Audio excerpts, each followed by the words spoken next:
हेडलाईन्सचे प्रायोजक आहे NBC bearings, लांब पळण्यासाठी। 12 किंवा 14 मार्चला लोकसभा निवडणुकीची घोषणा होण्याची शक्यता। निवडणुकीच्या दृष्टीने निवडणूक आयोगाची तयारी देखील पूर्ण। पुढील आठवड्याच्या मध्यात आचारसंहिता लागू होणार। जागा वाटपावरून दादा गट आणि शिंदे गट आक्रमक। भाजपच्या मित्रपक्षांच्या आग्रहामुळे महायुतीच्या जागा वाटपांचा फॉर्म्युला बदलण्याची शक्यता। 9 मार्चला दिल्लीमध्ये महायुतीची बैठक। राष्ट्रवादी काँग्रेसकडून लोकसभेसाठी 9 जागांची मागणी। बारामती, रायगड, शिरूर, सातारा, गडचिरोलीसह बुलडाणा, दिंडोरी, धाराशिव आणि परभणीसाठी अजितदादा गट आग्रही। मित्रपक्षांना सन्मानजनक जागा देऊ, जागा वाटपाबाबत योग्य वेळी माहिती देणार। उपमुख्यमंत्री फडणवीसांची प्रतिक्रिया। तर अमित शहा आणि जेपी नड्डांसोबत भाजप नेत्यांची बैठक। शिंदे गटा इतक्याच जागा आम्हाला मिळाव्यात, अजित पवार गट ठाम। चर्चेतून योग्य मार्ग निघेल, भाजप आम्हाला दिलेली आश्वासनं पाळेल, भुजबळांची प्रतिक्रिया। ठाकरे गट 20, काँग्रेस 15 तर शरद पवार गटाला 10 जागा। सूत्रांची माहिती। 23-15-10च्या फॉर्म्युल्यावर शिक्कामोर्तब होण्याची शक्यता।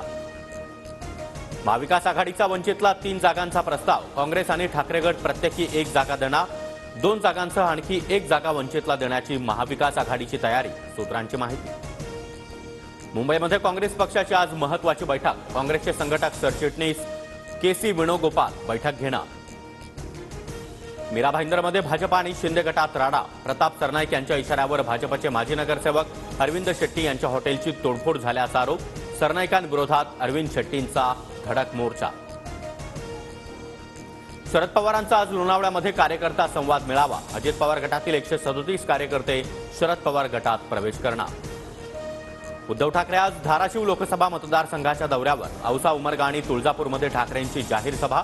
लोकसभेच्या पार्श्वभूमीवर ठाकरेंचा जनसंवाद दौरा। नाशिकमध्ये मनसेच्या वर्धापन दिनाची तयारी अंतिम टप्प्यात। मनसे अध्यक्ष राज ठाकरे आज तयारीचा आढावा घेणार।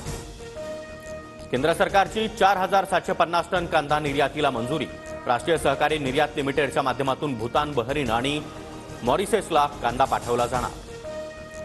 बेळगावात कुस्तीच्या आखाड्यामध्ये जय महाराष्ट्र म्हणायला विरोध। पैलवानानं जय महाराष्ट्र म्हटलं म्हणून माईक हिसकावून घेतला। आयोजकाच्या कृत्याचा महाराष्ट्र एकीकरण समितीकडून निषेध। पंतप्रधान नरेंद्र मोदी आज जम्मू काश्मीर दौऱ्यावर। विकसित भारत विकसित जम्मू काश्मीर कार्यक्रम। 5000 कोटींच्या विकास कामांची उद्घाटनं होणार। अमेरिकेमध्ये नोव्हेंबरमध्ये होणाऱ्या राष्ट्राध्यक्ष निवडणुकीचं चित्र जवळपास स्पष्ट। इतिहासामध्ये पहिल्यांदाच आजी माजी राष्ट्राध्यक्षांमध्ये लढत होण्याची शक्यता। भारतीय वंशाच्या निक्की हेली निवडणूक मैदानाबाहेर। भारत विरुद्ध इंग्लंड मालिकेतील 5वा आणि अखेरचा कसोटी सामना आजपासून। मालिकेमध्ये भारताची 3-1 आघाडी। रविचंद्रन अश्विन कारकिर्दीतील 100वी कसोटी खेळणार। हेडलाईन्सचे प्रायोजक आहे एनबीसी बेरिंग्स, लांब पळण्यासाठी।